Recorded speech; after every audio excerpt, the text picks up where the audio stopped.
Welcome to English for All. Our today's lesson is The Last Lesson by Alfonso डोलेट। तो ये जो lesson है ये अल्फोंसो डोलेट ने लिखा है लैंग्वेज की importance. What is the importance of language in our life.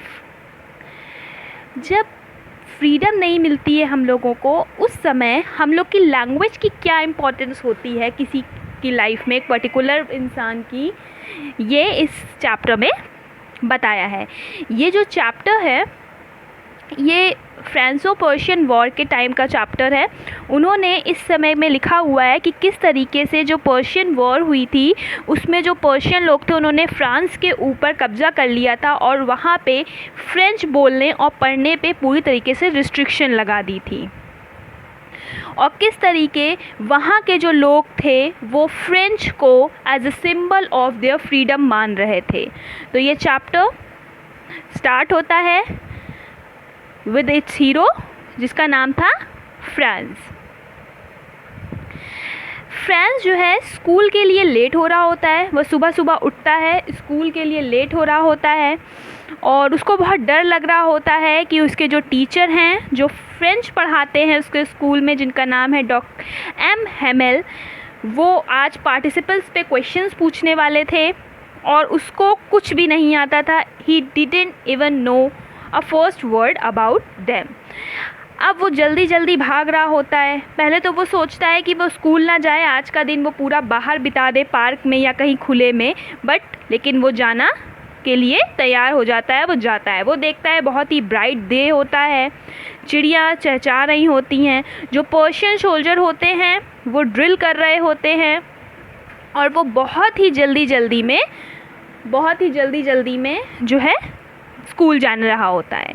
रास्ते में देखता है कि वो बुलेटिन बोर्ड जो है होता है वहाँ टाउन हॉल के पास, और वहाँ पे जो पर्शियन लोग होते हैं, सोल्जर्स होते हैं, वो ड्रिलिंग कर रहे होते हैं। वो बहुत जल्दी जा रहा होता है तो उसको एक ब्लैक स्मिथ होता है, वो रोकता है और कहता है इतनी जल्दी जाने की ज़रूरत नहीं है, तुम टाइम पे स्कूल पहुँच जाओगे।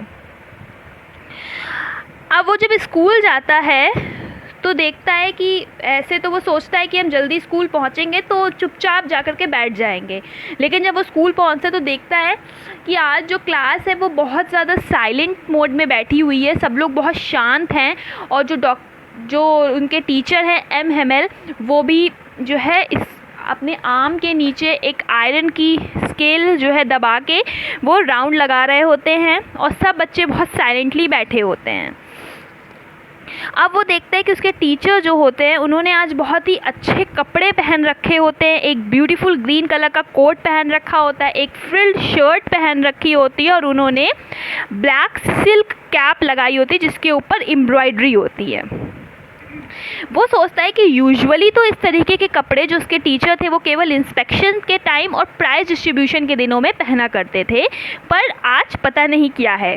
थोड़ी देर बाद वो नोटिस करता है कि जो लास्ट बेंच है जो यूजुअली खाली रहती थी वहाँ पे भी आज जो विलेजर्स हैं वो बैठे हुए हैं। सब लोग बहुत दुखी लिख रहे होते हैं और सब शांति से वहाँ बैठे होते हैं। M Hamel said that it was the last lesson he would given them। अब एम हेमेल बताते हैं कि अब आज वो उनको अपना लास्ट लेसन मीन्स उनका आखिरी लेसन वो आज यहाँ पढ़ाने का उनका लास्ट डे है। उन्होंने 40 ईयर्स तक उस स्कूल में पढ़ाया है, लेकिन आज उनकी स्कूल में लास्ट डे है तो वो लास्ट लेसन डिलीवर करने जा रहे होते हैं, क्योंकि जो जर्मन हैं उन्होंने बोल दिया है कि अब इस स्कूल में फ्रेंच नहीं पढ़ाई जाएगी, अब यहाँ पे केवल जर्मन पढ़ाई जाएगी तो अब वहाँ पे वो कहते हैं कि ये जो है ये फ्रेंच लैंग्वेज का लास्ट लेसन है और ये चाहते हैं कि सब लोग उसको बहुत ही अटेंटिवली सुने। अब जो फ्रांस है इसको बहुत दुख होता है, वो सोचता है कि उसने आज तक कभी भी कोई लेसन जो है वो प्रॉपरली नहीं पढ़ा और उसको ये भी नहीं पता कि अब वो क्या करे, वो किस तरीके, क्योंकि अब उसको लग रहा होता है कि हाँ उसको रिस्पेक्ट आ रही होती अपनी लैंग्वेज के लिए, लेकिन अब वो कुछ नहीं कर सकता क्योंकि पूरे जितना भी टाइम उसने पढ़ा है उसने बिल्कुल भी सही से नहीं पढ़ा है। अब वहाँ पे जो पीछे विलेजर्स बैठे होते हैं वो भी उस लैंग्वेज की रिस्पेक्ट में, और एम हेमिल जो टीचर जो इतने साल से 40 ईयर से पढ़ा रहे हैं उनकी रिस्पेक्ट में वहाँ पे बैठे होते हैं, क्योंकि अब वहाँ पे सिर्फ जर्मनी में पढ़ाई जाएगी, जर्मन पढ़ाई जाएगी, फ्रेंच पढ़ाई नहीं जाएगी। वहाँ जो फ्रेंच के लोग हैं फ्रांस के, वो अपनी लैंग्वेज के थ्रू रिस्पेक्ट और एम हेमिल के थ्रू रिस्पेक्ट शो करने के लिए विलेजर्स आए हैं। उनके अंदर भी ये गिल्ट है कि उन्हीं ने अपनी लैंग्वेज सही से नहीं पढ़ी है, और इस वजह से अपनी लैंग्वेज को रिस्पेक्ट शो करने के लिए वो आज यहाँ आकर के बैठे हैं। M Hamel asked French to recite but he stood there silent. अब फ्रांस तो चाह रहा था, क्योंकि अब उसको बहुत गिल्ट हो रहा था ये सुन के, लेकिन वो चाह रहा था अब वो कि अब आज के टाइम वो लास्ट लेसन बहुत अच्छे से पढ़ें, बट उसको कोई आइडिया नहीं था कि कैसे पढ़ें। तो एम हेमिल ने उनको उठाया, कहा फ्रांस रीडिंग करो, पर वो कुछ भी नहीं पढ़ पाया। लेकिन टीचर ने उसको डांटा नहीं, कोई पनिशमेंट नहीं दी। उन्होंने कहा कि ये सिर्फ तुम्हारी फॉल्ट नहीं है, ये उनके पेरेंट्स की और ख़ुद मेरी फॉल्ट है। उसने कहा कि उन्होंने कहा जो ये फ्रेंच लैंग्वेज है ये most beautiful language in the world है, मोस्ट क्लियरेस्ट, मोस्ट लॉजिकल। वो बहुत ही क्लियरेस्ट और मोस्ट लॉजिकल लैंग्वेज है। उन्होंने अपनी लैंग्वेज की तारीफ़ की, क्योंकि हर इंसान को अपनी मदर टंग, अपनी लैंग्वेज बहुत अच्छी लगती है।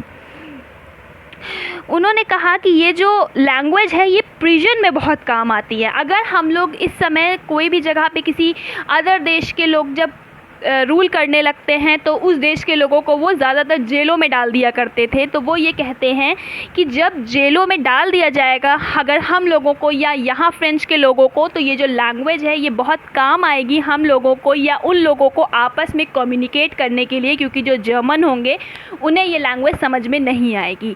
तो ये जो लैंग्वेज है हम लोगों को या फ्रेंच में जितने भी लोग हैं फ्रांस में उन लोगों को आपस में कम्युनिकेट करने के लिए, प्लानिंग करने के लिए काम आएगी, और ये जो लैंग्वेज है ये हम लोगों को गार्ड करेगी। Then they had lesson in grammar and writing. अब उनका जो लेसन क्या हो गया था, अब ग्रामर पढ़ाना शुरू किया उन्होंने और राइटिंग सेक्शन शुरू किया। तभी क्या होता है, एक पिजन जो है वो रूफ के ऊपर बैठ करके बोल रही होती है। तो फ्रांस क्या सोचता है, वो सोचता है कि अब ये जो क्या जर्मन लोग हैं, क्या अब वो इस पिजन से भी जर्मन ही बुलवाएंगे? अब वो क्या ये जो पिजन है उसको भी फोर्स करेंगे कि नहीं अब तुम जर्मन बोलो? तो यहाँ पे वो शो करता है कि जो ये बर्ड्स, ये एनिमल्स, ये लोग हैं ये कितने फ्री हैं। उनकी फ्रीडम दिखा रहा है कि कोई भी उनको फोर्स नहीं कर सकता है कि तुम अपनी मदर टंग या तुम अपनी लैंग्वेज छोड़ करके दूसरे की लैंग्वेज पढ़ो। All the while, M. Hamill was sitting motionless in the chair and gazing at one another. His sister was packing their trunks in the room above as they had to leave the country next day.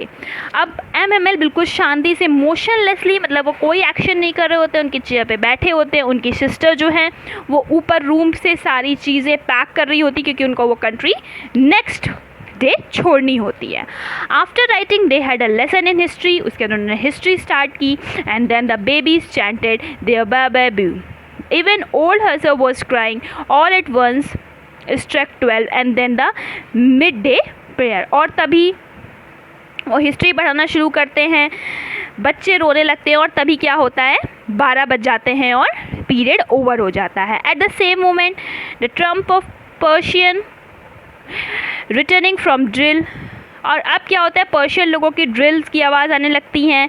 He wanted to speak but something choked him. वो कुछ बोलना चाह रहे होते हैं last में, जो MML होते हैं वो लास्ट में कुछ बोलना चाह रहे होते हैं, बट उनको कुछ चीज़ रोक लेती है, वो नहीं बोलते हैं। और फिर वो एक चॉक उठाते हैं, अब ब्लैक बोर्ड पे एक वो लिखते हैं, एक थॉट लिखते हैं और वो उसको लिख के और वापस से टर्न हो जाते हैं, बिना कुछ वर्ड बोले, बिना कुछ भी एक चीज़ भी बोले वो टर्न हो जाते हैं,